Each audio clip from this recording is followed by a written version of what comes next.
যৌবনের স্পর্ধায় গড়ে তোলা গণসংগ্রাম এই বার্তাকে সামনে রেখে মঙ্গলবার ভারতের গণতান্ত্রিক যুব ফেডারেশন DYFI এর 19তম উত্তর দিনাজপুর জেলা অনুষ্ঠিত হল কালিয়াগঞ্জে। এদিন প্রথমে মহেন্দ্রগঞ্জ নাট মন্দির প্রাঙ্গণে প্রকাশ্যে সমাবেশের আয়োজন করা হয়। প্রধান অতিথি হিসেবে উপস্থিত ছিলেন ভারতের গণতান্ত্রিক যুব ফেডারেশন DYFI এর রাজ্য সম্পাদিকা মীনাক্ষী মুখার্জি। এদিন উপস্থিতিতে বিবেকানন্দ মোড়ের একটি ভবন থেকে র্যালি করে সমাবেশে উপস্থিত হন কর্মীরা। এদিনের প্রকাশ্য সভায় অন্যান্যদের মধ্যে উপস্থিত ছিলেন জেলা CPIM এর সম্পাদক আনারুল হক, ভারতের গণতান্ত্রিক যুব ফেডারেশন DYFI এর রাজ্য সভাপতি ধ্রুবজ্যোতি সাহা, জেলা সম্পাদক ইন্দ্রজিৎ বর্মন, কেন্দ্রীয় সমিতির সদস্য কলাতন দাশগুপ্ত সহ অন্যান্যরা। এদিন প্রকাশ্য সমাবেশ থেকে রাজ্যের তৃণমূল সরকার ও কেন্দ্রের বিজেপি সরকারের বিরুদ্ধে সোচ্চার হন উপস্থিত নেতৃত্বরা। মানুষের মন পরিবর্তন আছে, মানুষের মন পরিবর্তন না থাকলে রাজ্যের মানুষ আগস্ট মাসের 14 তারিখের রাতে গোটা রাজ্যের রাস্তা দখল করে রাজ্যের সরকারকে বার্তা দিতে চাইতো না যে আমরা তোমার কাছে ন্যায় বিচার চাইছি। হঠাৎ করে একটা খুনকে, রেপকে কেন্দ্র করে রাজ্যের মানুষ রাস্তায় কেন নামলো? সরকারের প্রতি কি আস্থা নেই?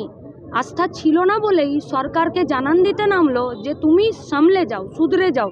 সরকার শুধরালো না, মানুষ চুপ আছে। তাই বলে মানুষ নিজের রাগকে বাঁয়ে জমা করেনি। মানুষের মন পরিবর্তন হচ্ছে বলেই মানুষ রাস্তায় দাঁড়াচ্ছে। এই যে 40 বছর যাদের বয়স, আমাদের সংগঠন তাদের জন্য।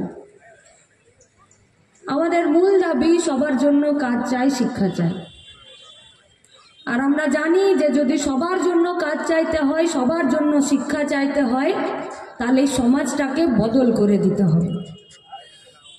কারণ জেসিবি আর সবার কাজ একসাথে হতে পারে না। তাহলে যদি সবার জন্য কাজ আর সবার জন্য শিক্ষা চাইতে হয়, আর তার জন্য যদি সমাজটাকে বদল করে দিতে হয়, তাহলে সমাজ বদল করতে গেলে যাদের গায়ে চুলকানি হবে তারা নিশ্চয়ই চুপচাপ বসে থাকবে না। যারা এই সমাজে না খেতে পেয়ে আছে, যারা এই সমাজে কাজ না পেয়ে আছে, যারা এই সমাজে না বিচার পেয়ে আছে, আর যারা এই সমাজে না খেটে শুধু লুটে বহাল তবিরতে আছে, এই লুটে খাওয়ারা সহজেই সমাজ বদল করতে দেবে আমাদেরকে? কি মনে করেন দেবে? কি দেবে না তো? তাহলে এই লড়াইটা কঠিন না সহজ? কঠিন তো। তাহলে কঠিন লড়াই লড়তে গেলে বাড়িতে বসে লড়াই হবে না তো। কোথায় দাঁড়াতে হবে? রাস্তায়। তাহলে আজকের আমাদের 19তম জেলা সম্মেলনের প্রকাশ্য সমাবেশের প্রথম আপনাদের কাছে দাবি আর আমাদের অঙ্গীকার, দেখা হবে লড়াইয়ের রাস্তায়। আর এই লড়াইয়ের রাস্তায় দাঁড়াতে গেলে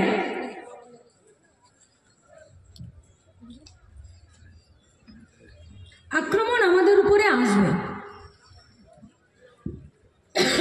মনসুর তো একা নয়, রাজীবুলও একা নয়, সুদীপ্ত, স্বপন, আনিস কেউ একা নয়।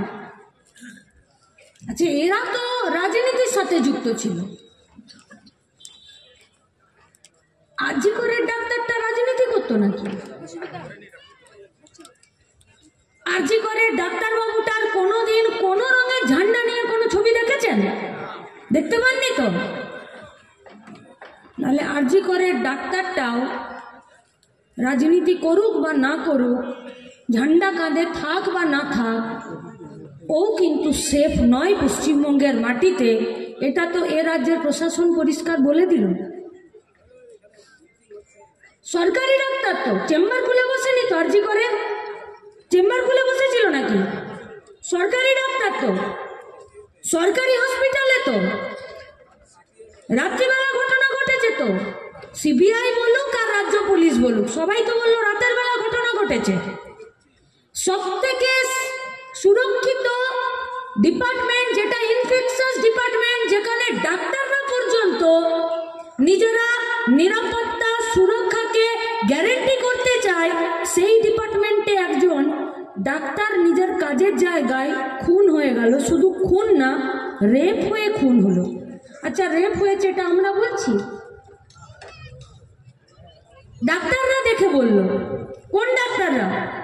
যারা রাত দিন রুগী দেখছে, যারা রাত দিন লাশ দেখছে, যারা রাত দিন ডাক্তাররা সাধারণ মানুষের সেবা শুশ্রূষা, তাদের চিকিৎসা করতে গিয়ে ডেড বডি দেখছে। সেই ডেড বডি দেখে যারা প্রাইমারি বলে দিতে পারে যে এই ডেড বডিটা কি করে ডেড বডি হয়েছে, তারা বলছে যে কি হলো আসলে। তাহলে একটা ডাক্তারও এ পশ্চিমবঙ্গের মাটিতে সেফ নয় নিজের কাজের জায়গায়। বলল কাকে? বলল পুলিশ। কে পুলিশ? বলল सिविक। अच्छा, जरा सिविक वॉलंटियर आছেন और जो लोग यहाँ पर उपस्थित हुए हैं, हम लोग आप लोगों से पूछना चाहते हैं, पश्चिम बंगाल में सिविक वॉलंटियर का रिक्रूटमेंट का एग्जाम कितना तारीख को हुआ था? कोई नहीं बोल सकता? रिटन एग्जाम का उन लोगों का क्वेश्चन पेपर देखे हैं आप लोग? नहीं? उनका रिजल्ट शीट है? भाईवा हुआ था उनका? बेचाराদের পে স্লিপও নাই। কি আছে? একটা ড্রেস আর দেদার টোটো থেকে অটো থেকে শুরু করে ট্রাক পর্যন্ত দাঁড় করিয়ে 10 টাকা নেবার একটা অঘোষিত লাইসেন্স। আর কিছু আছে? আছে গো, আরো একটা আছে। যখন রাজ্যের সরকার ফেসে যায় তখন বলির পাঠাতে এদের নাম লিখিয়ে দেবার আরেকটা এদেরকে তালিকা দিয়েছে। अच्छा, আমরা কি सिविक वॉलंटियरদের বিরুদ্ধে? না, नहीं हम लोग इन लोगों के खिलाफ। क्या चाहते हैं इन लोगों के लिए? हम लोग चाहते हैं इन लोगों का जो नौकरी है उसको परमानेंट कीजिए। क्या चाहते हैं हम लोग? हम लोग चाहते हैं इसको जनता का विलेन मत बनाइए। अगर दम है खाकी वर्दी वाले लोग आप लोगों का, तो आप लोग सामने आइए और इन लोगों को पीछे रखिए। কিন্তু খাকি বর্দিওয়ালা বলছে না, দেখো এমনিতেই টেবিলের তলায় খেয়ে খেয়ে বুড়ি বেড়ে গেছে, বউ তো এমনিতেই প্রতি সপ্তাহে জামার বোতাম সেলাই করতে করতে অস্থির হয়ে গেছে, এখন যদি তোমাদেরও মারধর গালিগালাজ খেতে হয় তাহলে মুশকিল। বললো কে? বললো ফ্রিতে পেয়ে গেছি বলির পাঠা সিভিক ভলেন্টিয়ার।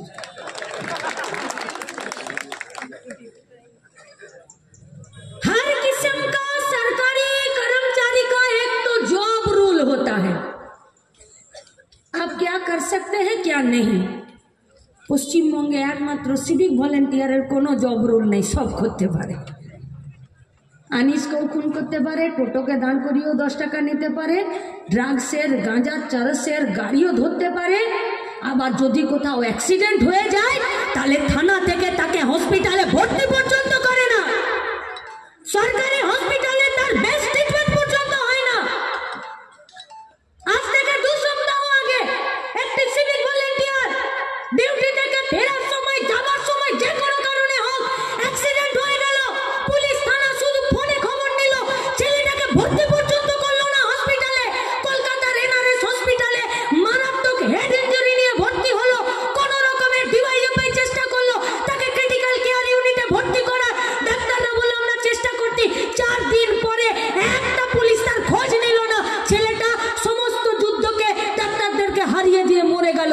সিভিক ভলেন্টিয়ার মরলে তার বাড়ির কারো সিভিক ভলেন্টিয়ারের চাকরি হবে? হবে? আচ্ছা, কোন সরকারি কর্মচারীর সঙ্গে এত বড় অন্যায় হয়? তাহলে সিভিক ভলেন্টিয়ারদেরকে বলছি, ভাইরা তোমরা আমাদের বাড়ির তোমরা সব ছেলে মেয়ে, डूब के को तिनके का सहारा होता है। पश्चिम बंगाल में तृणमूल कांग्रेस का सरकार डूबने वाला है, वो आपको पकड़ के बचने का कोशिश कर रहे हैं। জনতার ভিলেনে পরিণত হয়ে যেও না ভাইরা। নিজেদের কাজের জন্য, নিজেদের স্থায়ী চাকরির জন্য, নিজেদের বেতনের জন্য যখন নিজেরা 60 বছর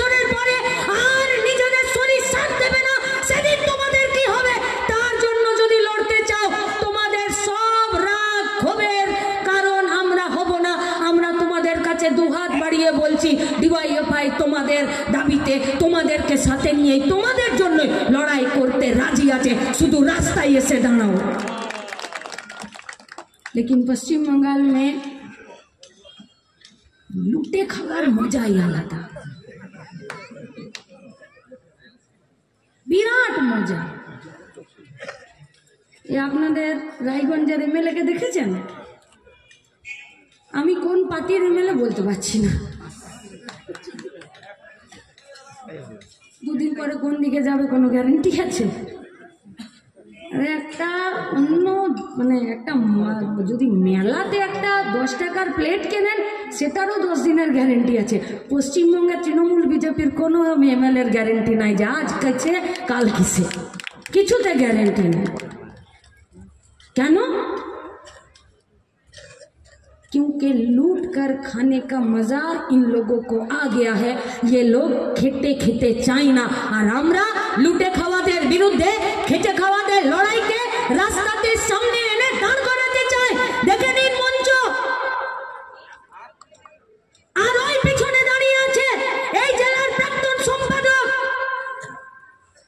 যেদিনকে ছাত্র আন্দোলন করতো সেদিনকেও জেল খেটেছে, আর এই মঞ্চে থাকা এলো আজকেও যারা লড়াই করতে চাইছে অন্যায়ের বিরুদ্ধে, ইনসাফের দাবিতে, জাস্টিসের দাবিতে, দুর্নীতির বিরুদ্ধে, তারা জেল খাচ্ছে।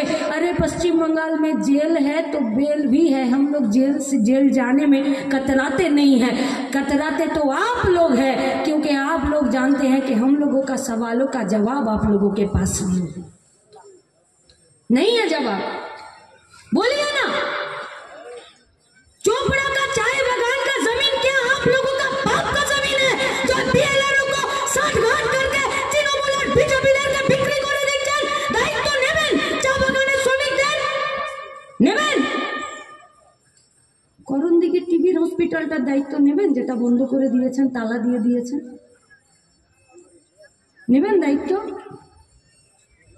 কালিয়াগঞ্জের পাশে কর্ণজোড়া স্কুলটার তালা কেন বন্ধ হয়ে গেল, দায়িত্ব নেবেন?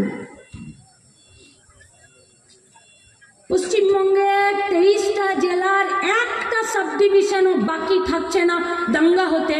কালিয়াগঞ্জের বাজারের যে দোকানগুলোকে পুড়িয়ে দিলেন বিজেপি আর তৃণমূলের খেল খেলাতে, সেই পোড়া দোকানগুলোর দায়িত্ব নেবেন? নেবেন দায়িত্ব? সারের বস্তাগুলোতে যে দাম লেখা আছে সেই দামের থেকে 3 ডবল বাড়িয়ে সারের কালোবাজারি করে দাম নিয়ে নিচ্ছেন, কে নেবে দায়িত্ব?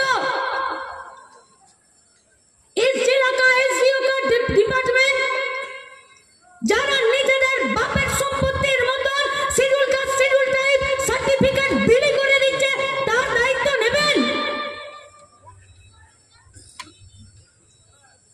ইসলামপুর, চোপড়া, চাকুলিয়া, রায়গঞ্জ, কিসের দায়িত্ব নেবেন? এমস? না, দায়িত্ব নেই। এখানে মহিলা কলেজটা তৈরি করার কথা, দায়িত্ব নেবেন? না। 8,322টা স্কুল বন্ধ করে দিয়ে 22,000 মধ্যে দোকানের লাইসেন্স দিয়েছে, খেদ মিটছে না গো, তারপরেও আবার ব্যাংকের ছাতার মতন গাদা গাদা মধ্যে দোকান খুলে দিচ্ছে বিনা লাইসেন্সে। কোথায় আবগারি ডিপার্টমেন্ট? কই? কিন্তু আপনি যদি জুতো না পরে আর হেলমেট না পরে যদি বাইক নিয়ে বেরোন, তাহলে তো আপনার মানি ব্যাগ খালি করিয়ে ছাড়বে পুলিশ, খালি করিয়ে ছাড়বে। আর এমন গাড়ি দাঁড় করায় মনে হয় যেন আইপিএস এর ব্যাটাররা স্টেশন, বলছে সিসি ক্যামেরায় ছবি উঠছে, বাড়িতে কেস চলে যাবে, এমন করে বলে। না, আমরা কোনো সরকারি রুলের বিরোধিতা করছি না, কিন্তু আইন তো সবার জন্য এক হবে। চোপড়ার স্যালাইনের কারখানাতে জাল স্যালাইন বেরিয়ে যাবে, তখন আপনাদের আইন কর্পূর হয়ে যাবে।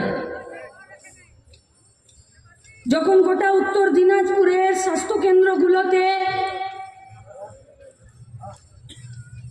এক্সরে করার মেশিন থাকছে না, আর এক্সরে করার মেশিন হলে মেশিন চালানোর লোক থাকছে না, তখন আপনাদের আইন কর্পূরের মতন উবে যাচ্ছে। রায়গঞ্জ হসপিটালটাতে, মেডিকেল কলেজটাতে 52 ইউনিটটা কি হলো? কেন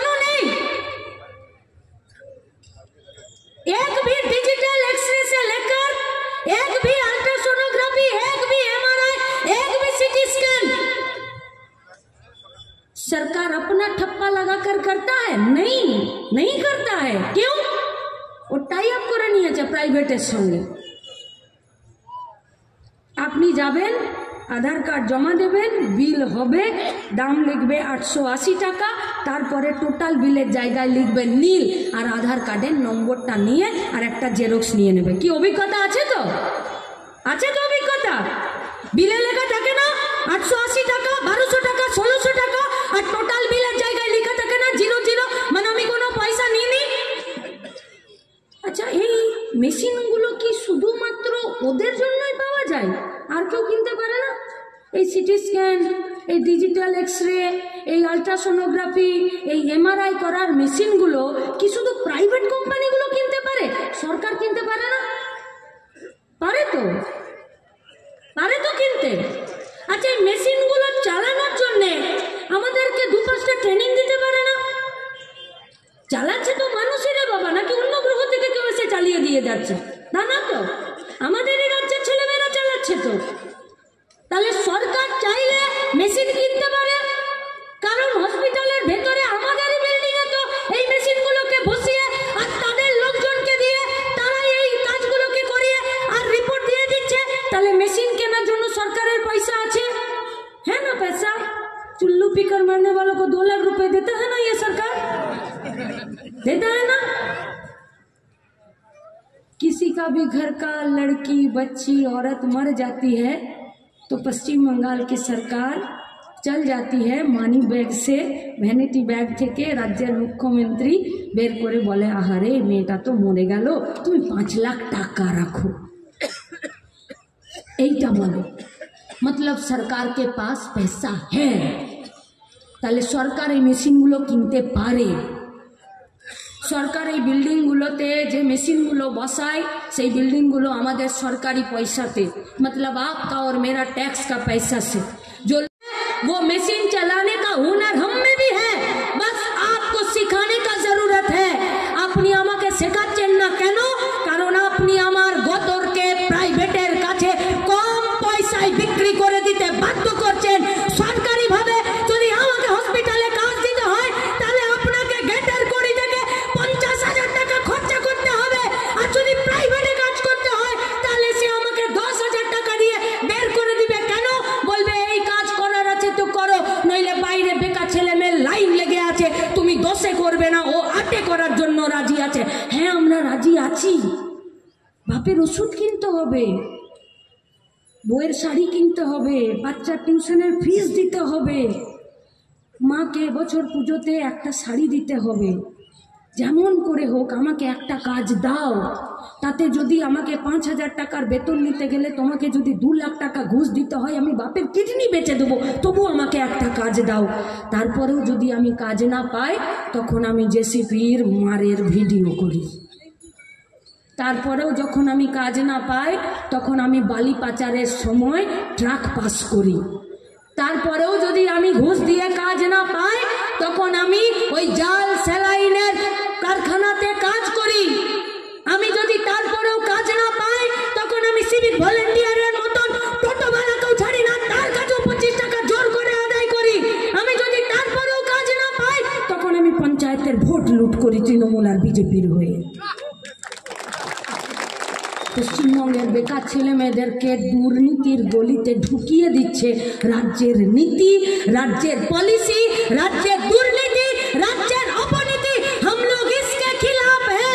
ये पॉलिसी से देश का और स्टेट का आगे बढ़ना मुश्किल है। कौन लड़ेगा इसके खिलाफ? क्या? बीजेपी? अरे कौन सा बीजेपी भाई,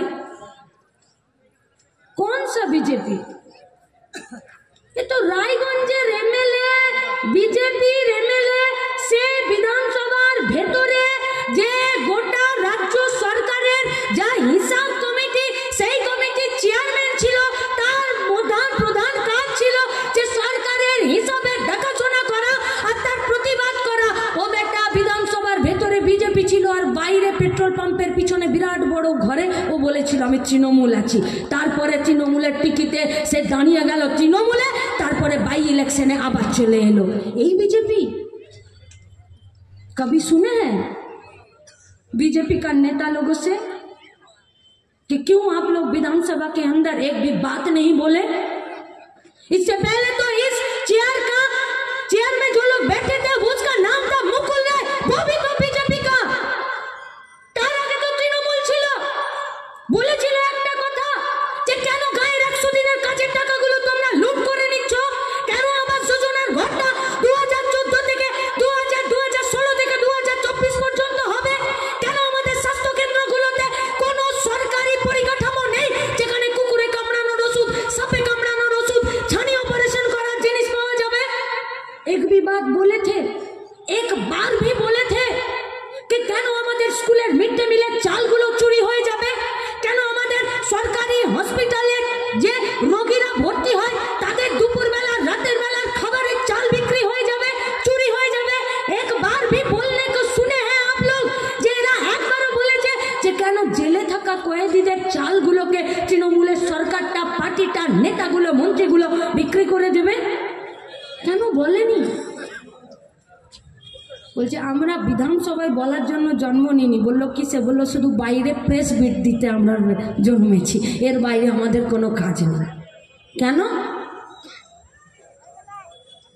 ওই যে একটা গান ছিল कि बचपन का प्यार मेरा भूल नहीं जाना, তৃণমূল আর বিজেপির। নইলে আজি কর ইস্যুতে সুকান্ত শুভেন্দু কোথায় উবে গেল? काहे मोहन भागवत एक बार आकर बोल दिया, आरएसएस का प्रधान क्यों बोले आकर कि आरजी करेर इस्यूते राज्येर मुख्यमंत्री, स्वास्थ्य दफ्तरेर मंत्री, पुलिस मंत्री, राज्येर नेत्री तिनी जा सिद्धांत नेबेन सेई सिद्धांतेर साथे आछि आमरा। केन बोले गेलेन? क्यों? केन इलेक्टोराल बन्डे तृणमूल और बीजेपी दुजोनेई ओषुध कोम्पानिगुलोर काछ थेके टाका खेलो? केन पश्चिमबंगे मनसुरके, राजीबुलके पंचायतेर भोटे যাতে সুস্থভাবে মানুষ নিজের গণতান্ত্রিক অধিকার প্রয়োগ করতে পারে তার জন্য লড়াই করতে গিয়ে খুন হতে হয়, আর গোটা উত্তরের জেলাগুলোতে সমস্ত সরকারি স্কুলগুলোকে বন্ধ করে দিয়ে আর आरएसएस स्कूल চলছে, যে स्कूल पर संविधान पढ़ाया नहीं जाता, जिस स्कूलों पर संविधान का प्रियम्बल पढ़ाया नहीं जाता, যে স্কুলগুলোতে ভারতবর্ষকে একটি হিন্দু রাষ্ট্র রূপে গড়ে তোলার পাঠ পড়ানো হচ্ছে, কেন দিচ্ছে রাজ্যের সরকার আরএসএস স্কুলগুলোকে চালানোর পারমিশন? যে স্কুলগুলোতে ভারতকে পড়ানো হচ্ছে না, ভারতের বরবাদিকে পড়ানো হচ্ছে। কেন?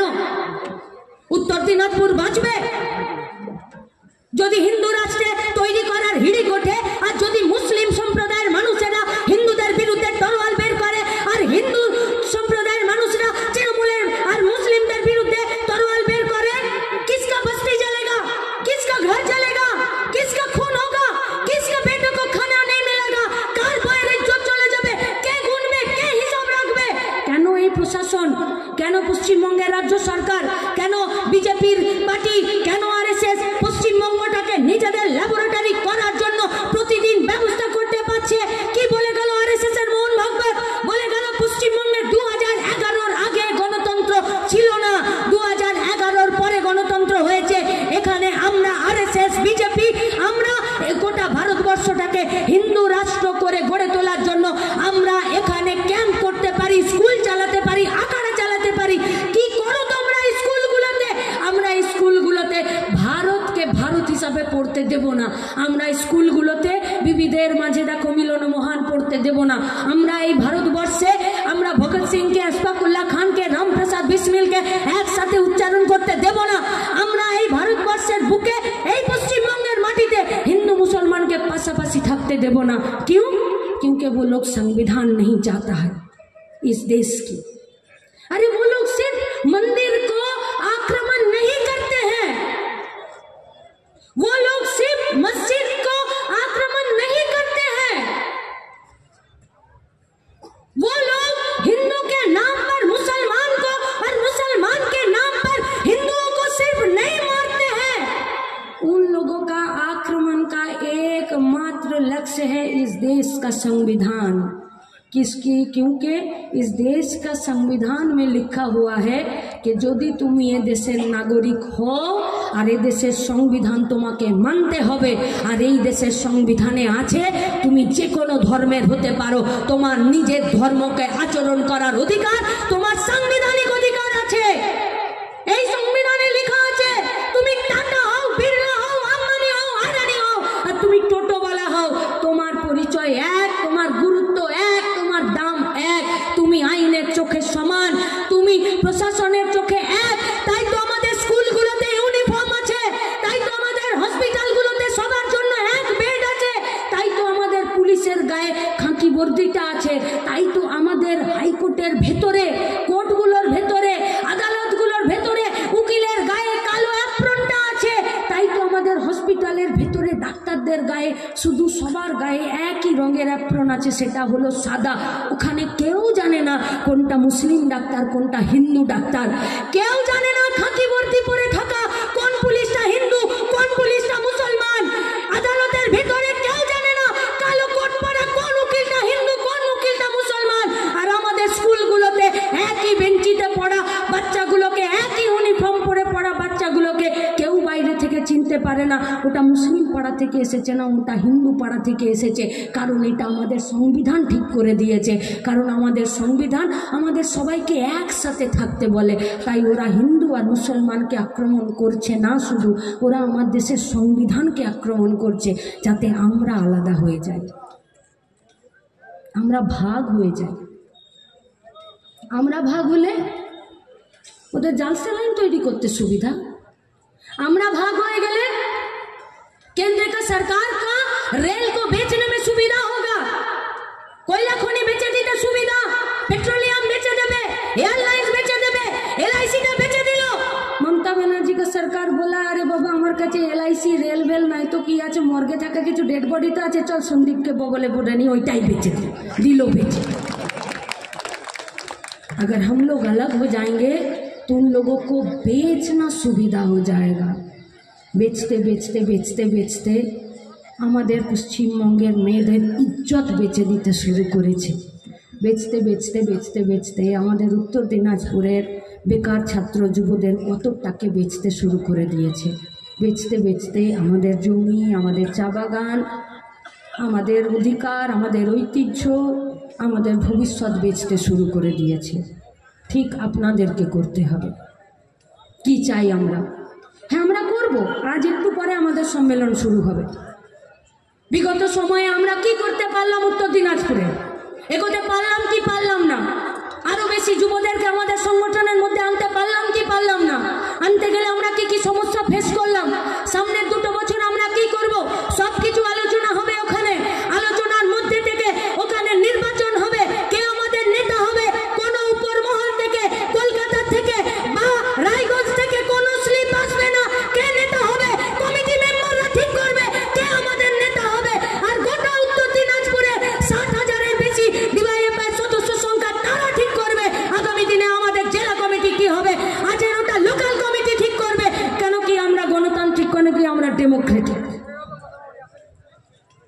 কারণ আমরা এই দুনিয়াটার বদল ঘটাতে চাই, এই সমাজটার বদল ঘটাতে চাই। তাই যেটা আমরা এই গোটা পশ্চিমবঙ্গের, এই গোটা ভারতবর্ষের মাটিতে যে গণতন্ত্র চাই, সেই গণতন্ত্রটা আমরা আমাদের সংবিধান, আমাদের সংগঠনের ভেতরেও এক্সারসাইজ করি, চর্চা করি। তাই এই নাট মন্দিরে আমাদের আওয়াজ যত দূর যাচ্ছে, आप लोगों के सामने हम लोगों का बस एक ही बात है, अगर लड़ना है तो रास्ते पर डट कर खड़ा होकर लड़िए। घरे बसे खेयाली पोलावे घी ढालते मजा लागे किन्तु ओई पोलावे पेट भरे ना, लड़ते गेले रास्ताय दाঁড়াতে হবে। আর যে তৃণমূল, যে বিজেপি ভাবছে, আনোয়ারুল্লাহ বললেন যে ওরা বলে এরা তো শুধু মাইকে বলে, अरे इतना भी घमंड मत करना। कैलेंडर को भी घमंड था कि मेरे आगे हर दिन डेट बदल जाता है, लेकिन एक डेट ऐसा भी आता है जिस दिन कैलेंडर ही बदल जाता है। ওই দিনের জন্য প্রত্যেকটা দিন রাস্তায় দাঁড়িয়ে থেকে ডিওয়াইএফআই লড়াইয়ের প্রস্তুতি নিচ্ছে। সেই লড়াইয়ে আপনাদেরকে রাস্তায় থাকার আহ্বান জানিয়ে আমি আমার কথা শেষ করছি। ইনকালাব জিন্দাবাদ, ডিওয়াইএফআই জিন্দাবাদ।